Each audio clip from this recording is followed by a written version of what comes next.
When real life happens, we got What's the deal? What's the deal? Get in here. Get in here. so what's important? You can cover the gold in you and your gold. Look, breaking news. All right, all right, all right, all right. What's going on? What's going on? Welcome back to Golden Rule. I am your host, Ryan Hayes, man. I'm just here to recap, give my opinions, give my thoughts, and we're going to get right into it, man. Thank you for tuning in. We appreciate your attendance. Obviously, we want to get to this fight. We want to get to multiple fights at this point, man. I mean, we've had some things going on within the last week and a half, man, but I'm gonna start. I mean, I'm going live. Obviously, I haven't been recording videos. I'm going live because I want to be as real and authentic as possible. Just bringing it to you guys how I'm giving it. This is how I'm giving it up. As of right now, I will get this podcast on the road as far as recording and editing and making these videos. But for now, we just going live, man. We just giving our thoughts and opinions, and this is how we rocking, man. So welcome back to Golden Rule Podcast. First and foremost, we have to get with Vegas, man. I told you guys on the last episode who I was going with. I was going with Bud Crawford. I flew out to Vegas last Wednesday, and I was there until that Sunday, man. So I was in the atmosphere. I felt the vibrations. It was all crazy, man. The fight. It was my first time being at an event like that where a fight was going on in Vegas or something like that. Felt like Tupac in '96, man. It just felt crazy. It just felt like Mike Tyson. It was the fight of the decade, which I gave you guys in the last episode. It was the fight of the decade, man. So if you didn't get a chance to see it, tune in to Showtime. I'm sure you can go to Showtime Boxing on YouTube. Look it up, man. Look up the fight, man. Look up the highlights, and you can see what kind of fight it was. Um, let's just get straight into it, man. Terrance Crawford put on a dominating performance, man. I'm talking one for the ages. It was probably his best performance. Matter of fact, I'm gonna just go on a limb and say it was his best fight performance in his career. He is now 40-0. Earl Spence has gotten to 30. I think he was 28-0. So he's 28-1 at this point. But and when he still has 22 knockouts, Earl Spence is a great fighter, man. I hate the fact that soon as Bud beat him the way he beat him, then all of a sudden we're talking about neurological, damage. We're talking about car wrecks that happened months prior, years, a year or so prior. We're talking about after he's already fought. I just didn't want to give those type of excuses, man. I feel like Earl Spence handled that like a man. I want to give my condolences, but I also want to give his congratulations, man, because you did a hell of a job.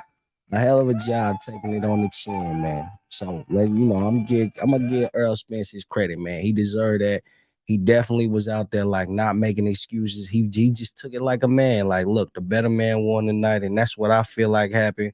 I always felt like I believed in Bud to beat him, but I didn't know it was gonna be like that. Any Bud Crawford fan who comes out and be like, "Oh, I knew it would happen the way it happened," no, come on, bro. Like we are fans of boxing. This is a sport. It's like blood sport, honestly. I mean, this is like, man, that man looked like he was finna die in the ring like Apollo Creed, man, to be honest. So having that fight go the way it did, I was absolutely shocked. I'm gonna be honest. But at the same time, I wasn't shocked at the outcome as far as him winning. I did predict him to beat him. I didn't know it was gonna be a knockdown. I didn't want it to go to the cards. So with that, glad it didn't go to the cards because I felt like Bud would have got the short end of the stick if on the cards because Spence is supposedly A side. So this is how we rocking, man. I'm definitely gonna give you guys some stats. I'm gonna give you guys some figure eight, what I figured in the fight, how I felt like it was, and how I felt like it went, especially in that crowd. Because Earl Spence being in Vegas, Earl Spence had most of the fans in Vegas, man. It was so many shirts and t-shirts and memorabilia and all these merchandise that he had in Vegas. It was so many people that was like, Earl Spence, they gonna be smoking Bud and they smoking on Bud. It was what the phrase was. I'm sorry, strap season, man down. All I kept hearing throughout the whole trip that I was in Vegas. So I'm gonna give him his credit. I'm sure he made more merchandise numbers. Excuse me. I'm sure he made more merchandising numbers than Crawford, because I didn't see too much memorabilia merchandise for Crawford, but it is what it is, man. I mean, hey, the bigger they are, the harder they fall, man. So I don't want to hear no excuses about what happened and how it happened. The man got completely brutalized and beaten. You know what I mean? And so I'm looking at it. I wrote down a few notes while I was there as well. So 20 seconds left, he knocked them down in the second round. The second round, we talking about fight just now getting started. Bud came out 20 seconds left in the second round and knocked him out. That was the first time in Spence's career had that he ever been knocked down, yet alone knocked out. He got knocked down 3 times in that fight. So you do the math, man. Who's really the champ? I personally don't want to see the rematch, man. It was a dominating performance. I don't want to see what it looked like at 154. I want Earl Spence to just recover, heal, possibly fight some lesser fighters, fight somebody who's not in the same category as Bud, man. I don't want to see that right away. He's trying to rush it like, oh, we're gonna fight in December. Like, no, you're not ready to fight in December, bro. You just not. I mean, the numbers are as this, man. I got them written down on my phone. Earl Spence landed 33 of 296 jabs. That's 33 of 296. This man landed 11% on jabs. If you're a basketball fan, shooting 11% from the field, just think about that for a second. Then we talking in the power punches, 63 for 184. His total punches landed was 96 punches out of 480 thrown, a total of 20%. It was not good. He was hitting all glove. He wasn't really hitting Bud like he wanted to, so he was hitting all glove. It just was a total dominating fight. Bud Crawford, on the other hand, landed 87 out of 206 jabs.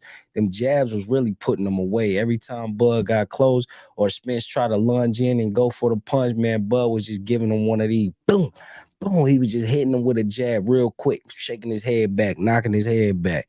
Power jabs, not power punches was 98 out of 163 for Crawford. And total punches is 50%. He was 50% on total punches.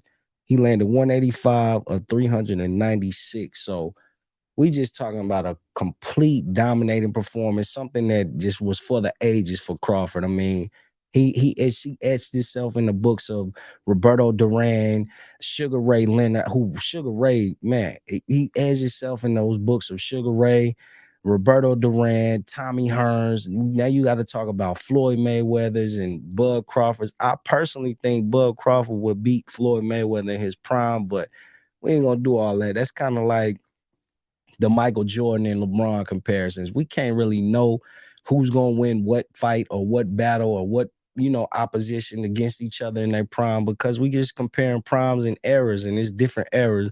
And like Bud said, to finish this off, this is the Bud Crawford era, man. This is the Terrance Crawford era. And we need to pay our respects, pay our homage, and just do it like how we supposed to do it. So let's give Bud a hand clap. Let's give him his respect. Let's give him his just due. Let's just do everything. Hey, Bud deserved it, man. He deserved it. Now, moving right along, we had another fight. Man, it was another fight that happened in Montgomery, Alabama. I'm not sure if you guys have seen it. If you haven't seen it, look up the Riverwalk or in Montgomery, Alabama. Just Google Montgomery, Alabama right now. I'm sure you're gonna get some type of video or footage or update about it, man. It was crazy. So let me give you a recap.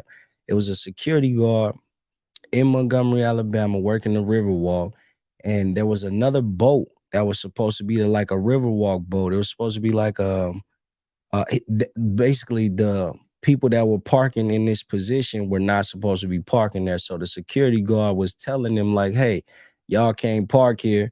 Move your boat. You can't park here. There's another boat coming that's actually with the city, not just a plantoon boat that you guys have rented or whatever the case may be." So the people who was on the boat, they didn't like the fact that the security guard was telling them they couldn't be there. So it was a big little argument. Next thing you know, they jumped the security guard, man. It's a black guy.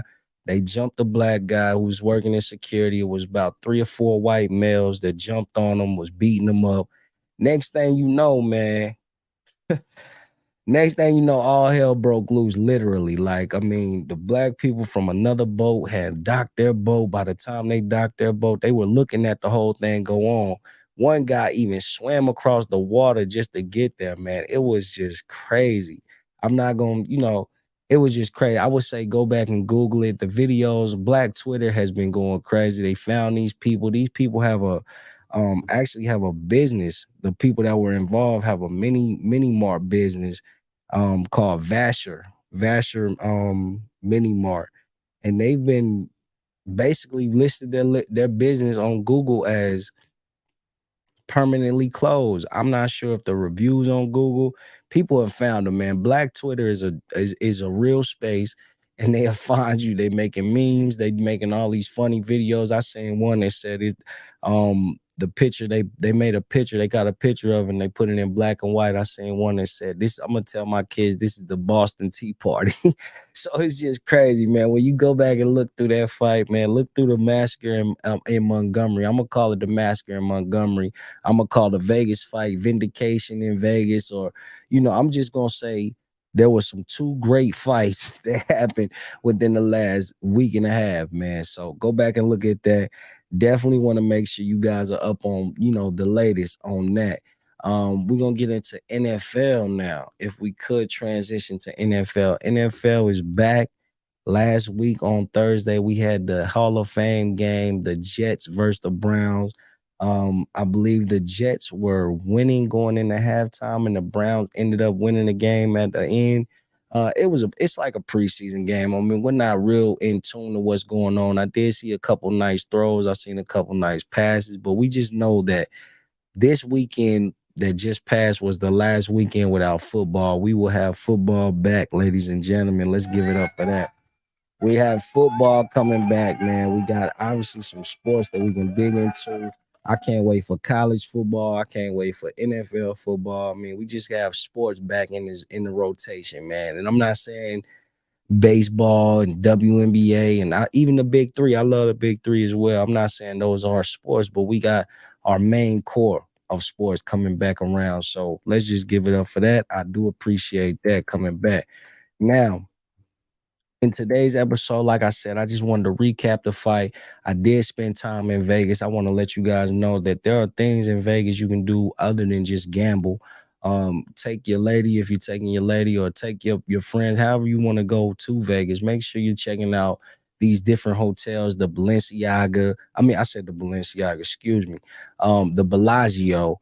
They have their own little floral decor, and it was amazing. It was my first time actually seeing that. Outside of the Bellagio is where the water show goes on, where the music is coordinating with the water and the streams of water shooting in the air. The Venetian, that was my first time going on the Venetian. They had the riverboat, they had the boat so you can go out there, and the sailors on the boat, each person that takes you out is a singer, so they kind of sing like a little song and serenade you while you riding through the river. That's nice. um I'm just saying Caesar Palace is what it is. I want a little money, but I ain't gonna, speak on that. I'm just saying luck is luck, and that just is what it is. I mean, I tend to say not luck, just God, but it is what it is. Trust me, there's a lot to do in Vegas. I think you guys should definitely check it out. I had a hell of a time when I was there. I just want to leave you guys with basically seen a video 2 days ago with Deion Sanders on it, and Deion Sanders was definitely like just letting people, he speaks, but when he speaks in such a way that make you feel like, he'll make you want to believe, man, and he'll make you want to like know that what he's saying is something that you need to be listening to, or maybe that's the way you need to be thinking about life. But me personally, I wanted to share this video with you guys. A clip, just a clip of the video, the audio actually, of Dion and what he was saying in this interview, man, because it's gonna lead to my golden rule of the day. Hold on. Let me take it back. What about me would make you think that I care about your opinion of me? Your opinion of me is not the opinion that I have of myself. Right. You ain't make me, so you can't break me. You didn't build me, so you can't kill me. You know what? God established me. So you ain't nothing if you believe in God. Listen. I've been dealing with this foolishness since Pee Wee football, man. I've been him. something, a difference maker, a game changer. And if you've I've been been that him, then you guy. know what he's So talking what about. will change now that I'm coaching? Not a darn thing. I'm not even playing the game. And you got an opinion of me. I'm not even on the field. But I'm pretty sure I get every darn coach I'm playing against, head coaches. Anything you want to do. But I love it, but I don't care. And I wish the world thought like that. Youngsters, if you're out there right now, do not give a darn what opinions people have of you. Long as that opinion is not consistent of that of yourself. You be you. I'm not playing to make you feel good about me. You I be already you. feel good about me. I'm good. Message for the youngsters out there. And the old school, not old fools. Old school, not old fools, man. Listen, he basically letting you know, man, hey, the opinion, long as the opinion of other people is not consistent with the opinion of yourself, man, that is the main thing I took for that. Like, look, it don't matter what other people think of you, man. It do not matter. You need to know your own self-worth, man, which leads me to my golden rule of the day. The golden rule of the day is know your worth and then add tax. Because what other people think of you is not important. How you feel about yourself, how you carry yourself, your integrity, your morals, your value, everything about you is going to be who you are. That's who you put out to the world, and nobody else can dictate to you. That you, if you're a believer of God, and believe in God, and just believe that you are who you are, and you're gonna be who you're gonna be. It don't mean everybody gonna be famous. Everybody ain't gonna be rich and have millions of dollars, but at the same time, that shouldn't determine how you treat people or how people treat you. Like I always say, treat the janitor the same way you do the CEO. Talk to each and every person, treat each and every person with respect, and carry yourself with a level of respect, because that is the most important thing in life. I'm going to leave you guys with that. That is the golden rule of the day. I do appreciate you guys. I love you guys, man. Keep coming back. Keep witnessing this content. And we're going to keep getting better, man, because why? Because the opinion of others, lions don't worry about the opinion of sheep. And that just is what it is. Are you a lion or are you a sheep? Because if you're a sheep, you're a follower. You get herded in packs. But if you're a lion, you handle your business, man. And that's it. We're going to leave you with that, man. Thank you guys for coming. And I look forward to being back with you soon. When real life happens, we got a golden rule. Stay true, stay focused on what's important. Oh, you can cover the gold in you. Find your gold. Look, breaking news, breaking news. Life is golden when you make the rules. Moves, good or bad, homie, you can choose. But even in the darkest night,